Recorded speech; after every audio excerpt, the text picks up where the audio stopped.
Hi, everyone, and welcome to the first, aka pilot episode of the Chump Block with your hosts, Derek Boyko, and Archie, Owen.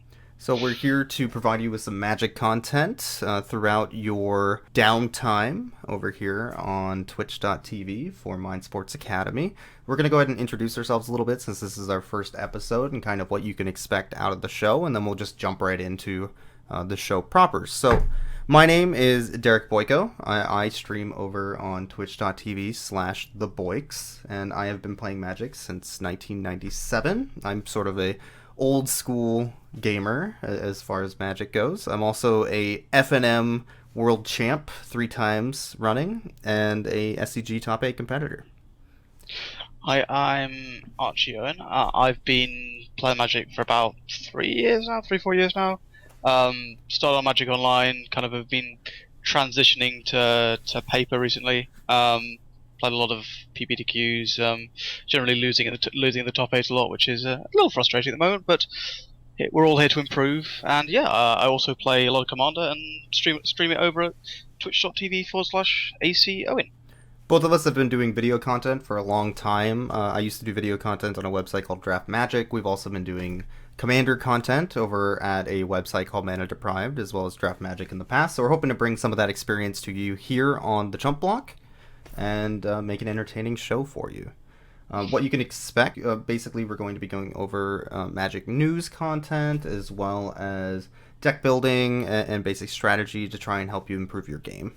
As well as a bit of backstory on Magic and how Magic is designed, and kind of all aspects of Magic the Gathering. Yeah, a bit of flavour, bit of everything really. Trying to lighten up the dark clouds that downtime brings. Exactly. Downtime on Magic Online is just, oh my god. I always forget it even exists. Like, it's generally okay for me because I'm UK based, so Right. it's generally when I'm at work, so which is kind of nice. Kind of come home just about as downtime's ending. But yeah, We're both definitely it's addicted to Moto. Magic Online with digital objects, Moto. That's a you can little bit tell of a he's an tip old for school you. player. But yeah, thanks for checking out the show. We'll go ahead and jump into our tidings, our news section, and yeah, thanks for watching.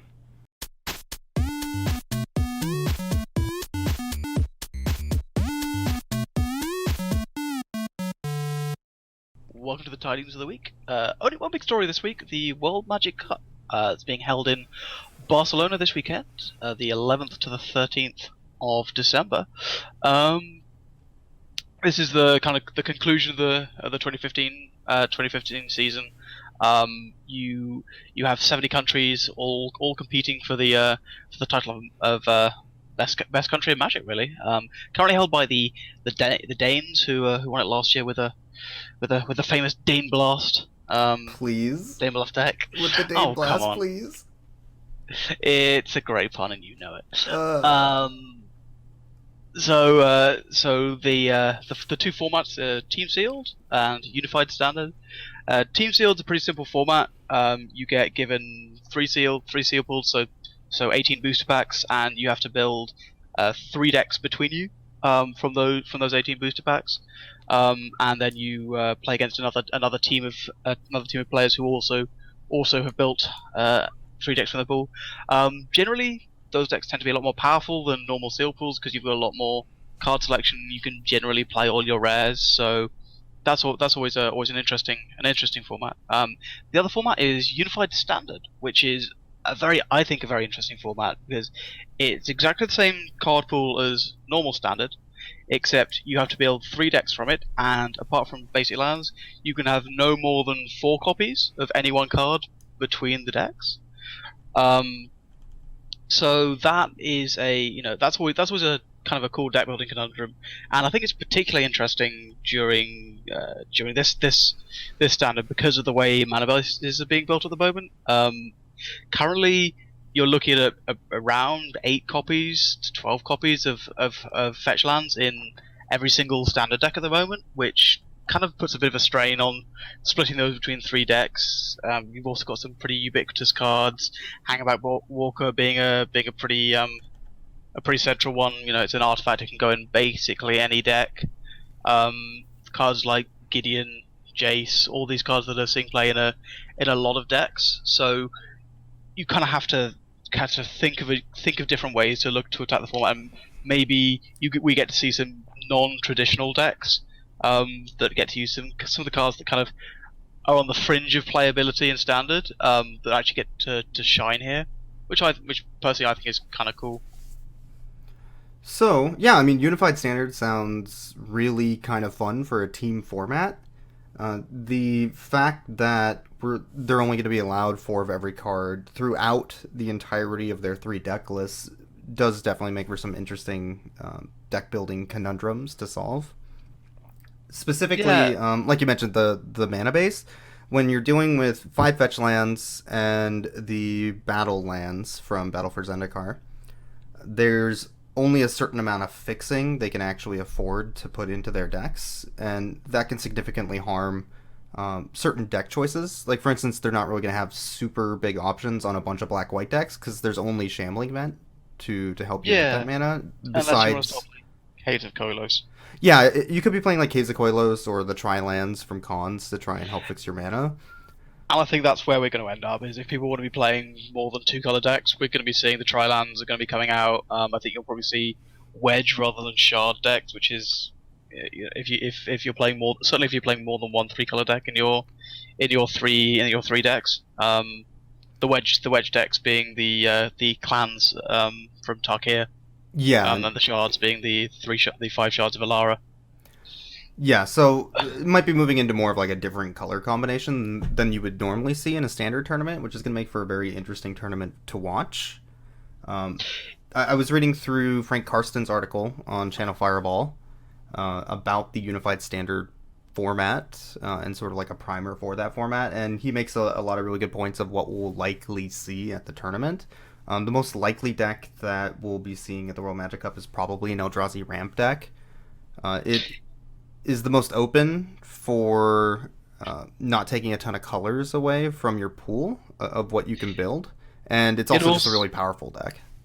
Yeah, it also has some very specialist cards that don't really overlap into kind of anything else. Not just the color cards, but yeah, because it's monocolored. I mean, you're also probably going to see at least one aggressive red based deck. I think in the trio, just because again, a lot of the cards in there don't really go into other decks. It's pretty easy on the mana. Like, I think you're very likely to see at least one of those two in most of the 3 deck configurations. Just because it frees up a lot of other cards for other matchups. I mean, the other really good point he makes is a lot of the sideboard cards. There's a lot of very very ubiquitous sideboard cards around at the moment.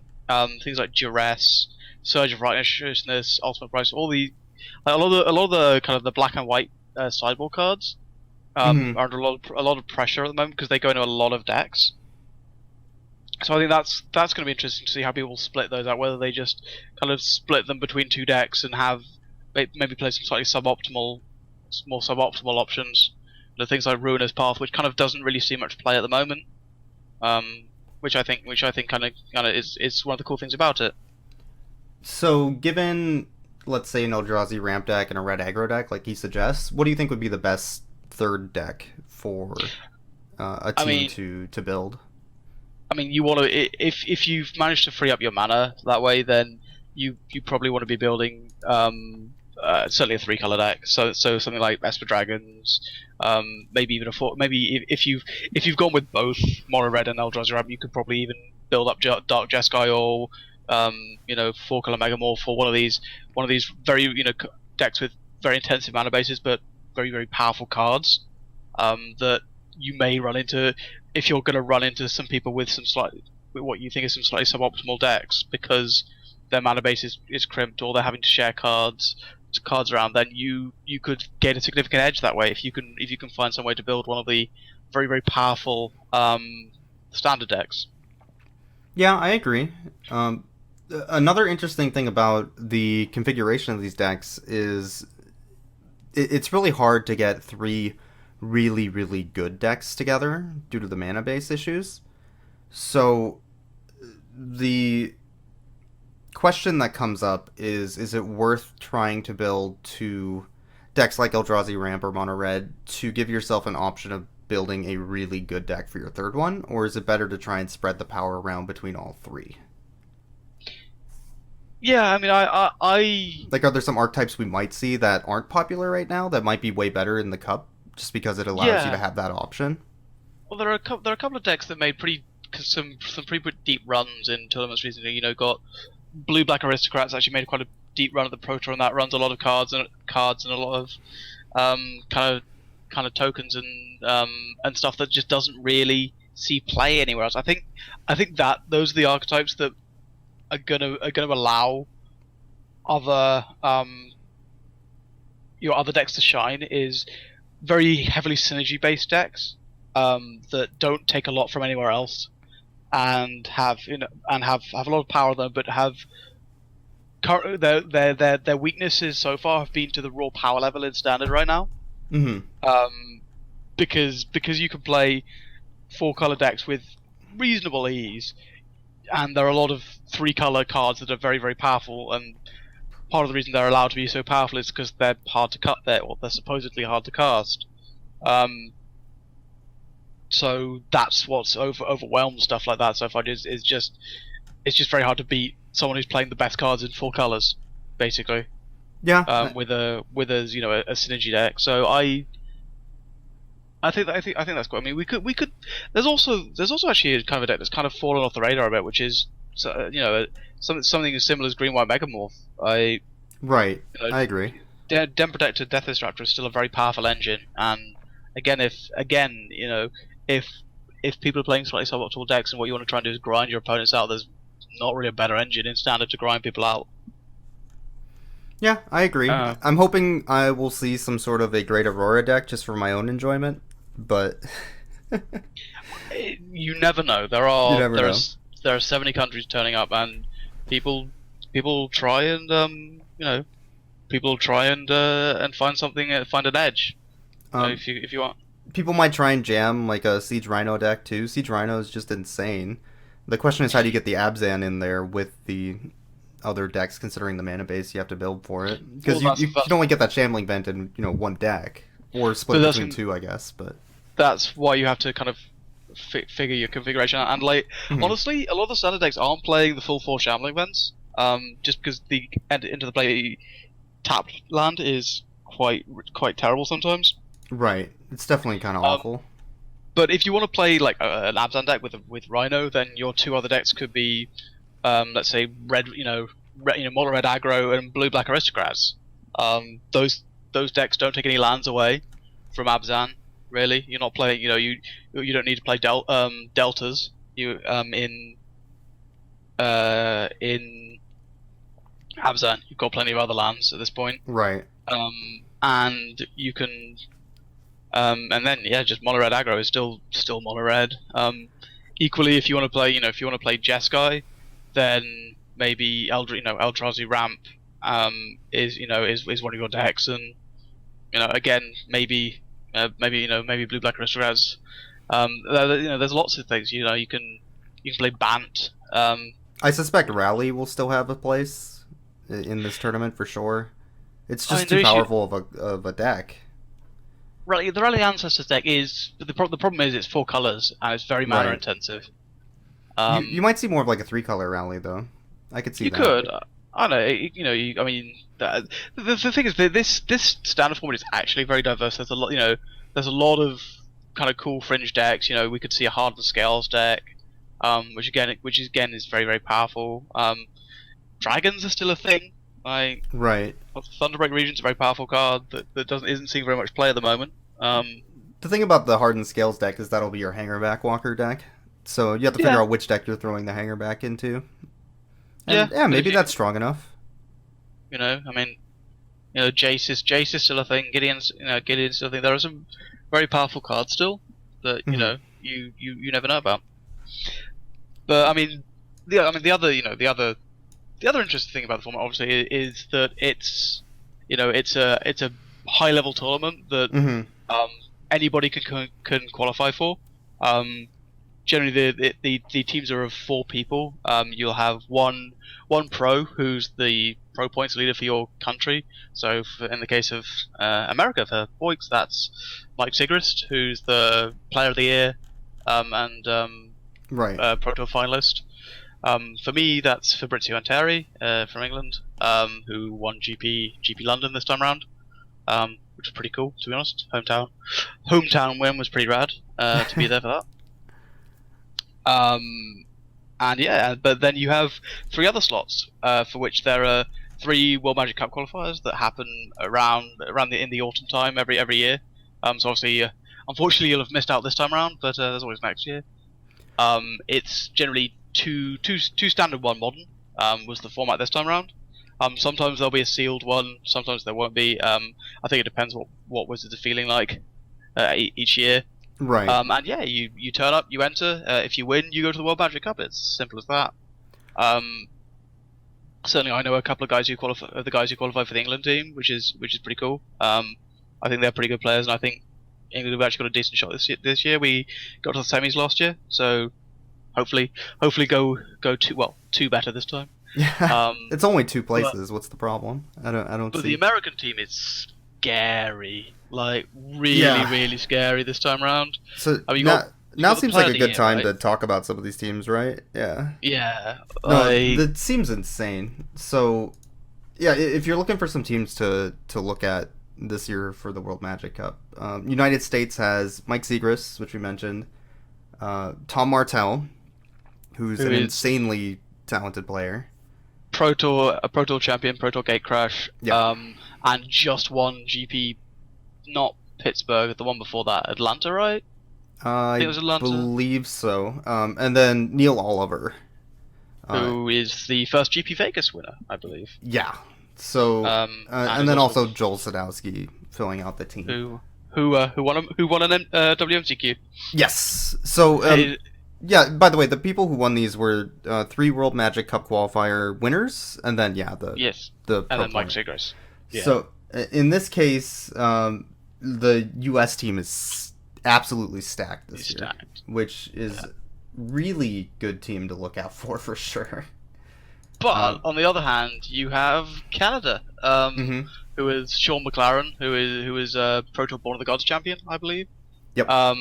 Although he is a bit of a modern specialist, so this may not be his format. But you've got Alexander Hayne, who won a WMTQ, who is, won 3-4 GPs at this point, I think. Yeah, I can feel the Hayne. Mm-hmm. Yeah. He is a bit insane. Insane in the Alexander Hayne. Yeah. Sure. And then 2 other guys, Hunter Platt and Justin Richardson, who won WMTQs. So that's another very strong team, I would say. I definitely like the Canada team. Japan's looking really good. We have Yuya Watanabe, obviously a legend of the game. Kenji Sumara. And then other 2 I don't actually know on the Japanese team. Ryoichi Tamada is a very good player. I think he at least made a deep run at the last Pro Tour. Right. As far as I remember. And I have not heard of the last gentleman. And then I believe there's like 2 other teams I would look out for beyond U.S., Canada, Japan, and England. 2 I would look for were Denmark again. Denmark won last year, and it has Martin Dang and Martin Mueller on the team. Who was the captain last time around. Yeah, so returning champ coming back to reclaim his victory sounds great. At the very least, it's a good story. Yeah, certainly. And I think we'll probably see a lot of them. Brazil has a strong team. Paulo Vitor Damo Dorosa is leading it this time around. And the other 3 players I certainly have heard good things about. Lucas Berto. They seem like a strong outfit. Other kind of miscellaneous guys to watch out for. Certainly, the Czech Republic and Italy both have reasonably strong teams. A couple of pros in both of those teams. So they could possibly make a deep run. However, you never know. Last time around, the Danes were completely unknown, and they've really kicked on since then. Martin Mueller's made a lot of deep runs at events. Martin Dang won won GP London, GP Liverpool, rather, and then the Pro Tour a couple of weeks afterwards. So he's had a bit of a good year, one might say. So yeah, it could be anybody. It really could be anybody. Could be anyone. We might even see Slovakia, where Ivan brings his flock. There's certainly He does indeed. there's certainly a lot of options here. Either way, it's going to be a really interesting tournament to watch and look at from the sidelines. So something I'm certainly looking forward to. As am I. It'll be a good weekend. And yeah, that'll be on December 11th through the 13th. So you can check it out at twitch.tv/magic. I believe is just going to be on the official channel. It should be, yes. Yeah, something interesting for sure. Hopefully we'll be able to talk about it on our next episode and go over kind of what happened on the cup. Yeah, what I'll be interested to see is kind of where people ended up with the Unified Standard decks, I think. That's actually the thing I'm the most interested in looking at, because there might be some new brew that nobody ever even thought of that just comes to light because of these intense conditions for deck building. I mean, hopefully someone will bring something new to light. Bring to light, I get it. I hate you so much. Actually, that is a deck I actually don't think we'll see, because the mana base would be way too incentive. But anyway. Right. The bring to light and mono white aggro, mono red aggro. Yeah, exactly. Yeah, that would be basically what it would be. I don't see it somehow. Yeah. But yeah, I think that about wraps it up for this week's Tidings. Yeah. And on to the deck of the week.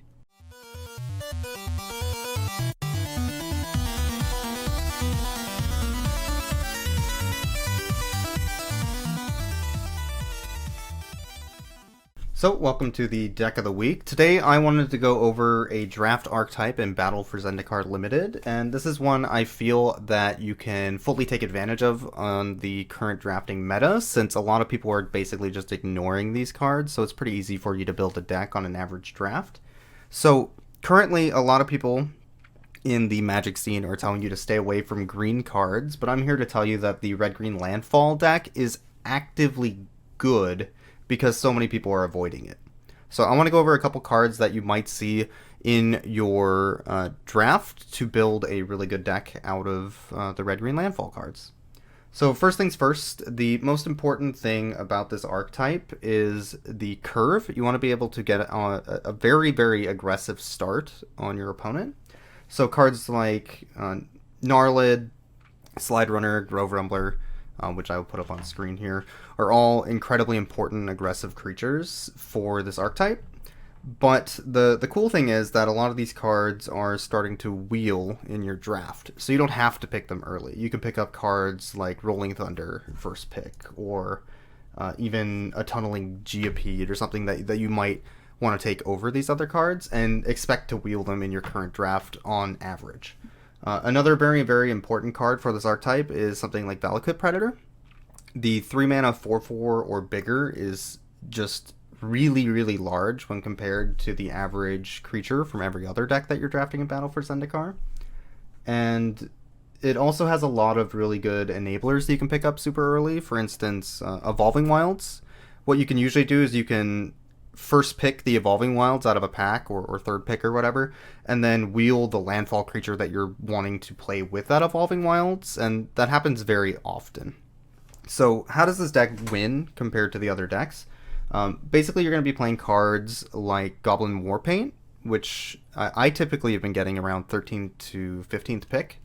And the thing about Goblin Warpaint is the +2/+2 and haste on this card really, really just pushes you over the edge on the tempo game. So you're able to curve out, 2-drop, 3-drop, 4-drop, and then just haste a guy into play after they killed a couple, and usually kill them on the spot with it. So this is a card I've been seeing constantly being ignored, and I like to, as I draft, abuse those types of situations and take advantage of the fact that nobody's really playing around these cards.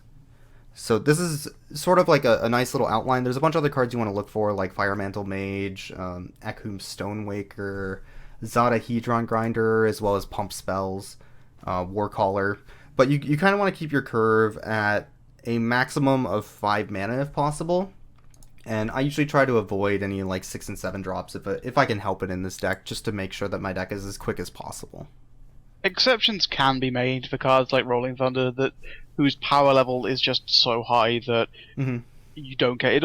It also I do also do like to have the occasional card that mitigates a flood. So you have something like a Rolling Thunder that you can draw if you flood it out to get you back in the game. I but I also like a Marasa Ranger in this deck. Marasa Ranger is a 4 mana 3/3 landfall you can pay for to put 2 counters on it. This card is very often going to be like an Eldrazi for 4 mana. It's just a really big creature that can take over the game, and I feel like it's a card that a lot of people just kind of overlook as well. it's very hard to deal with, particularly if you get like a slab hammer, so you can guarantee you're hitting landfall every turn. Mm-hmm. Um, it really helps, I would say. Yeah, Slab Hammer is super important in this deck list as well. If you see a Slab Hammer, very easy to pick up. This is the red-green landfall archetype. So if you're looking for something to maybe dig into in your next draft, these are the type of cards you want to look at to try and build this deck in Battle for Zendikar. Yeah, I mean, the deck certainly has its weaknesses. There are decks you don't want to be you want to be sideboarding pretty aggressively against. Mm-hmm. If you come up against blue decks and you see one or more Clutch of Currents or Royal Spout, for example, you probably want to be taking your Goblin Warpaints out of your deck, because they become actively worse when they can just get your opponent can just play the tempo game better than you by bouncing your creature and your Goblin Warpaint goes to the bin. So you can sideboard pretty aggressively with this deck, because a lot of the time you can pick up good cards on the first go round and wheel kind of the key cards, so you can sideboard into just generically good cards, which might lower your explosiveness a little bit, but will stop you getting 2-for-1 and will stop all of your opponent's tempo plays being quite as good. Agreed. Yeah. So, I like the deck. It definitely has some issues in the format. There's also like the 2 mana O5 and O6 Wall and a bunch of other cards that can definitely slow down your game. But I feel like currently the way the set is being drafted, Red Green Landfall is actually a really good deck to be in your Battle for Zendikar draft.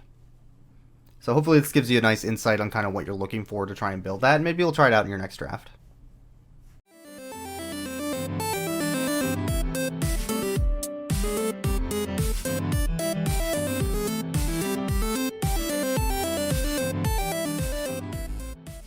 Welcome to Schmategy.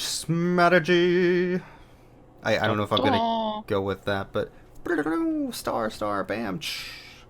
So yeah. So in this section, we wanted to go over a little bit of Magic strategy, and this is going to change each week. This week we wanted to discuss something that's incredibly important for limited play, which is how to build a mana base based on the deck that you have drafted or your sealed deck that you were building.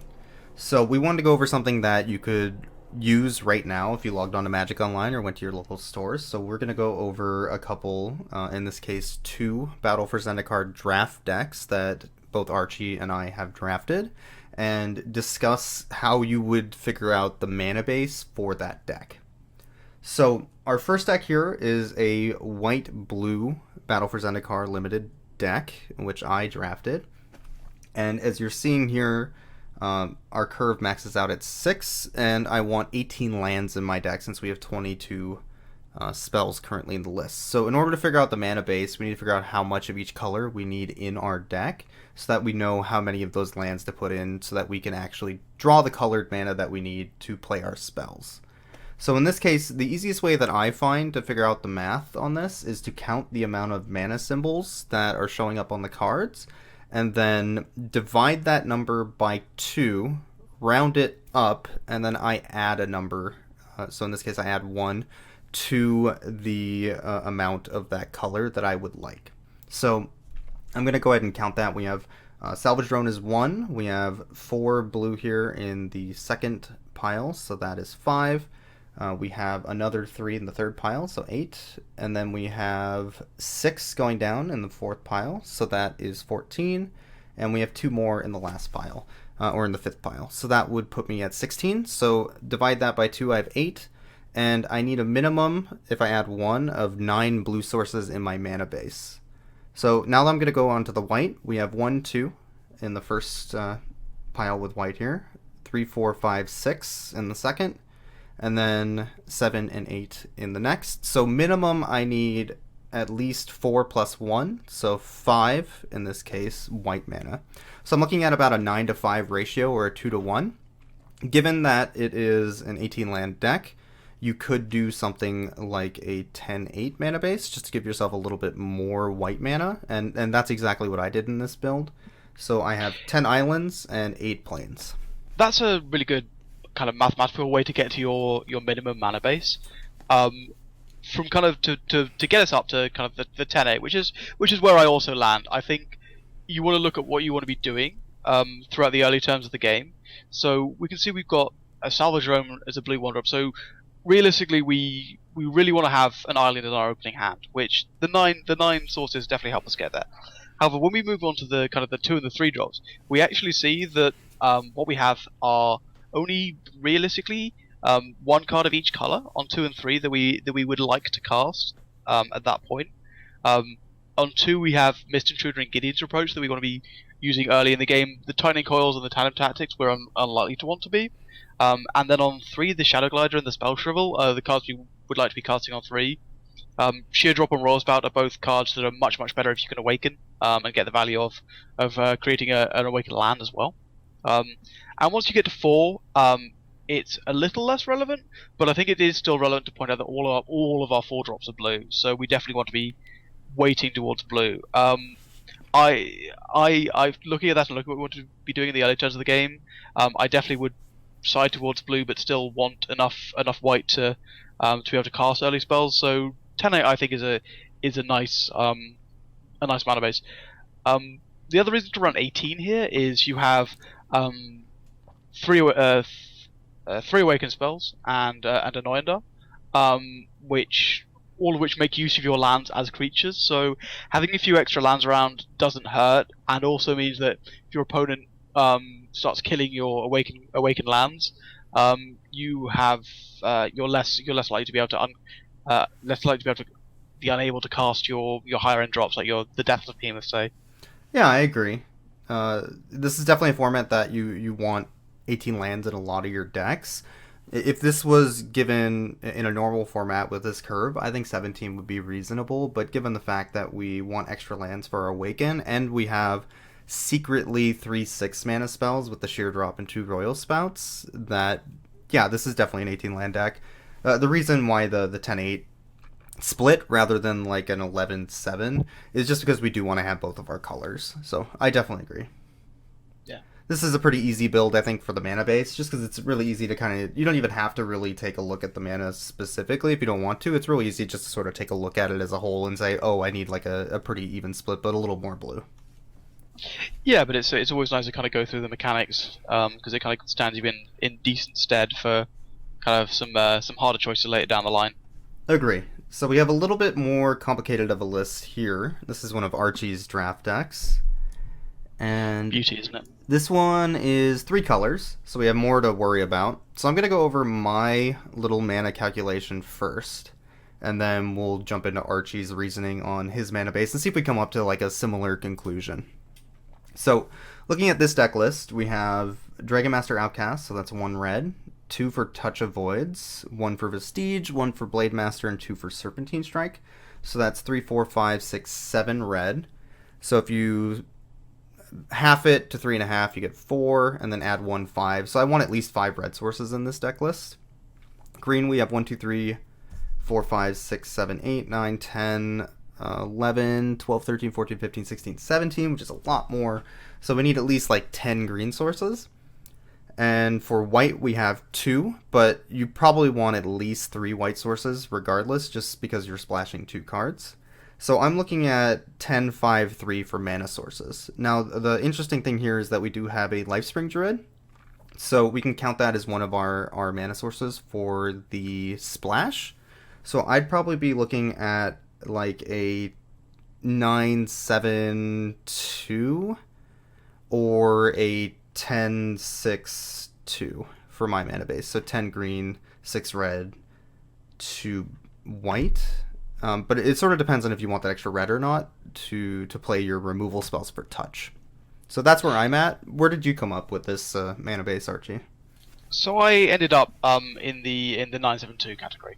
Okay. Is where I ended up. The reasoning being is, despite the fact that Dragon Master Outcast is a 1-drop, it's secretly a 6-drop. Because if you're playing it before you have 6 or more lands in play, you're just opening it up to every single removal spell in the format. Mm-hmm. And the card, if you get to activate it once or even more, if you have to get to activate it more than once, it's very hard to lose the game to anything other than like a Rolling Thunder to the face.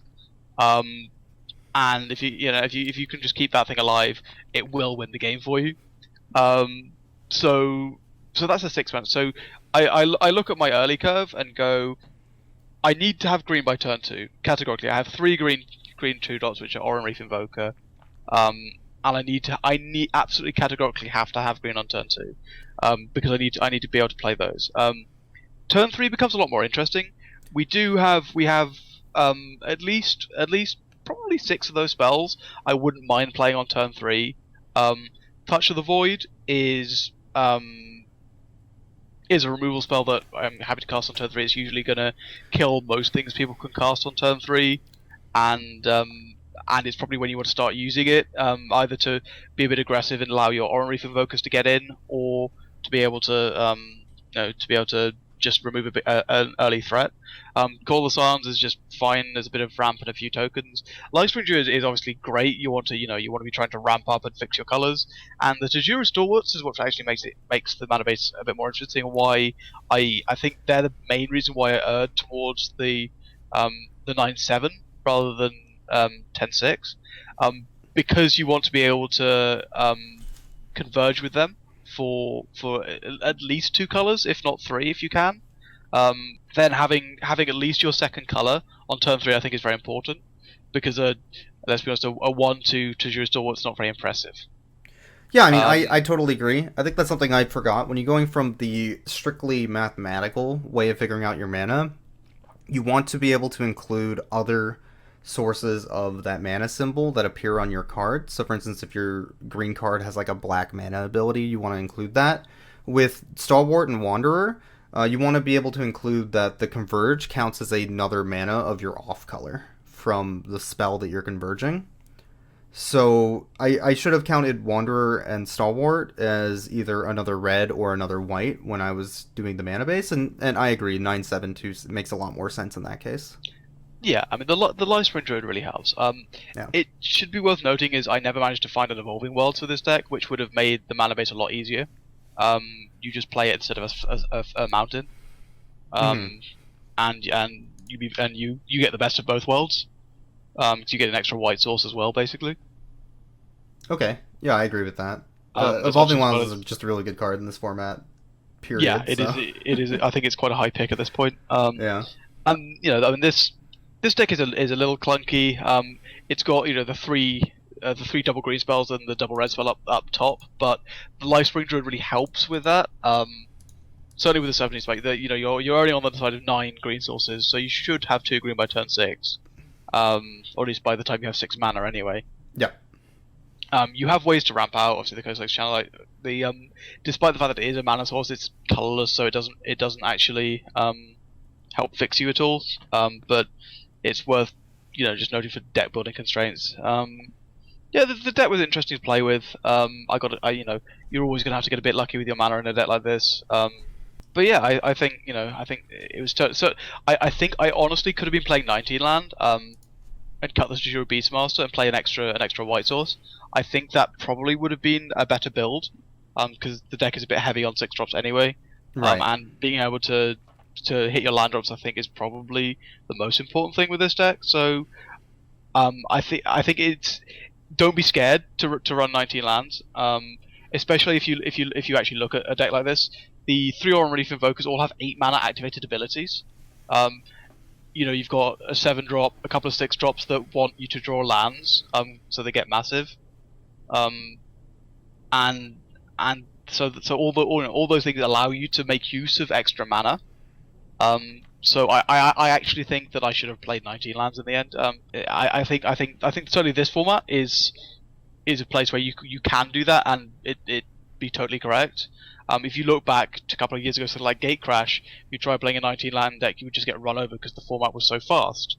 Right. So I think these deck building rules are not going to be hard and fast for every format you play.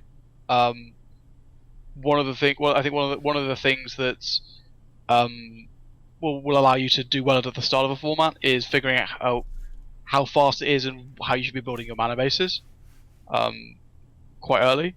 Mm-hmm. But yeah, I think these are just kind of a couple of examples of Alpha Center card drafts that you can and kind of the ways you can build your mana base in this format. Just as a quick aside on 4 or more color converge decks, if you want to be playing those decks, you really need to be taking the fixing lands high, the Evolving Wilds, the Blighted Woodlands, things like Lifespring Druid. Those mana bases are kind of it's very very very dependent on how much fixing you have and what your main colors are. So if you're going to try and draft those strategies, take the fixing really really highly, because it's getting much harder to get as the format gets older and people get more experience with it. So just be aware of that if you try and draft a lot of converge cards. Yeah, I agree. So that's 2 quick, easy looks at some Battle for Zendikar limited decks that both of us have drafted, and maybe you can use some of these suggestions on building the mana base that we have brought up to help you in your next draft.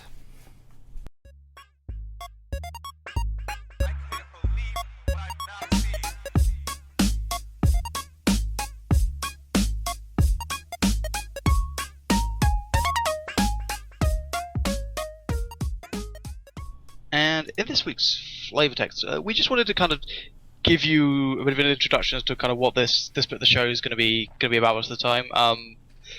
We both have a pretty good interest in kind of the story of Magic, and the some of the more kind of Vorthos elements. I guess of the game we know and love. For those of you that don't know, Vorthos is one of the 4 psychographic profiles of a Magic player. There is Timmy, who enjoys big creatures, likes attacking, likes casting big spells. So typical kind of Timmy cards, things like Ulamogko's like Emrakul, like big powerful spells that cost a lot of mana but are very very fun to cast. You've got Johnny, who's known as the combo player. Johnny would enjoy a good old splinter twinning, or something more elaborate. I personally, I certainly enjoy a good elaborate combo myself. I certainly have built many a commander deck with that in mind. You've got the third profile, which is Spike. Who Spike likes to win. Spike likes to draft well. Spike likes to play good standard playable, modern playable decks. And then you have Vorthos, who likes the flavor, likes the art, likes the text, the flavor text. And I think both of us, most Magic players generally fall into all 4 categories, with maybe some stronger tendencies in others. I certainly like me some good combos, and I like me some flavor, but I also like to win. Certainly in a competitive setting, I probably become more of a Spike than anything else. But putting me in a commander game, and I quite happy to build a silly flavor deck. Yeah, I feel like a lot of Magic players sort of evolve as they play more the game, and they eventually hit all 4 of these sections of Magic player. So to reiterate, Timmy, as a gamer, likes to have fun. Johnny likes to express himself, usually with some sort of combo or something to say like, hey, look at this cool thing I can do. Spike wants to win, they have something to prove, and Vorthos cares more about how the cards in the game makes them feel.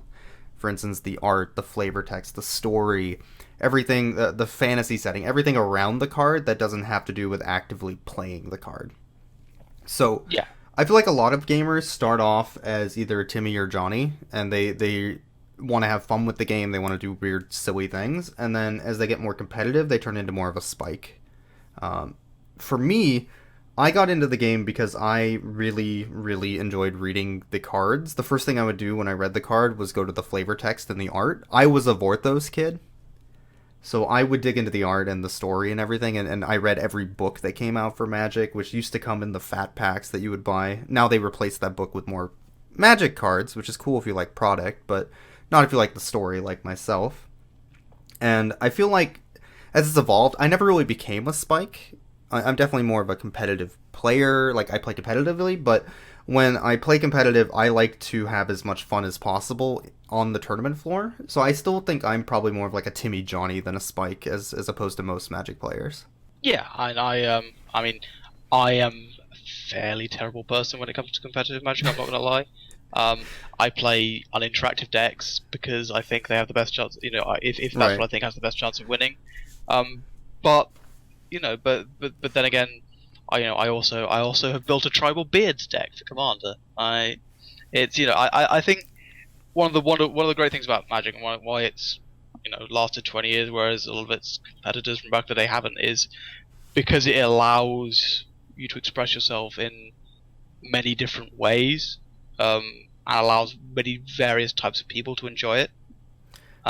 Magic is one of the best games to express yourself because of how deep Magic is. There's such a huge card pool and such a large varying way to play the game that a huge variety of people can enjoy it in completely different ways. So I definitely Yeah. agree on that. That's why it's one of the best games out there, and that's why I've been hooked since, I was a kid in this game. Yes, it is indeed, as they say, cardboard. So yeah, definitely. We're gonna try and include a little bit less about the strategy of Magic, and this section is going to be more towards the cool factor or the flavor factor of Magic the Gathering. So we want to introduce these quick concepts to you. There's really good detailed articles out there about this topic as well if you're interested more. For instance, there's a article entitled Vorthos 2015 by Ant Tessitor, yeah, on Yes. gatheringmagic.com, and that's a really good article that goes in huge depth into these concepts. But Yeah. Certainly, and also for the psychographics, Mark Rosewater has done multiple articles on the main Wizard site about these concepts, and how they've evolved over time, and how cards have actually been designed around these concepts since they started identifying them, which I think is actually kind of cool from a design perspective as well. Exactly. So we're going to go ahead and move into ending the episode here. So thank you everybody for watching and listening. We have one quick thing we're going to do at the end of the episode, and that is the good old crack a pack to give you guys a little bit of a discussion topic. So we have a pack of Magic here, which we may have gotten through a significant lack of value by, well, I don't know. How did we get this pack, Archie? I won it in a draft. So I'm giving up some of my precious value for you, dear viewer. It's a sacrifice I'm willing to make. Yeah. It's certainly a loss of multiple dollars of value. But you don't, and you don't even get the satisfaction of cracking a pack. You just right click and there are some cards. See, that is a problem. Is there a way for them to implement the new pack smell on Magic Online? We should. Oh my god, we need to send that suggestion into Wizards. All right, we will get on that for next episode. Absolutely, I'm sure we're not the first. I'm sure next episode we'll have the new crack smell on Moto due to our suggestion. Clearly, they have a sound at least. You do get a sound at least. Yeah, there's a sound. But here's the pack. Go ahead and look over this if you want to. Send us a comment on what you would pick. We'll go over it next episode. And yeah, we'll make sure to discuss this back next time. So thank you for watching, everyone, and we'll see you next episode. Ciao.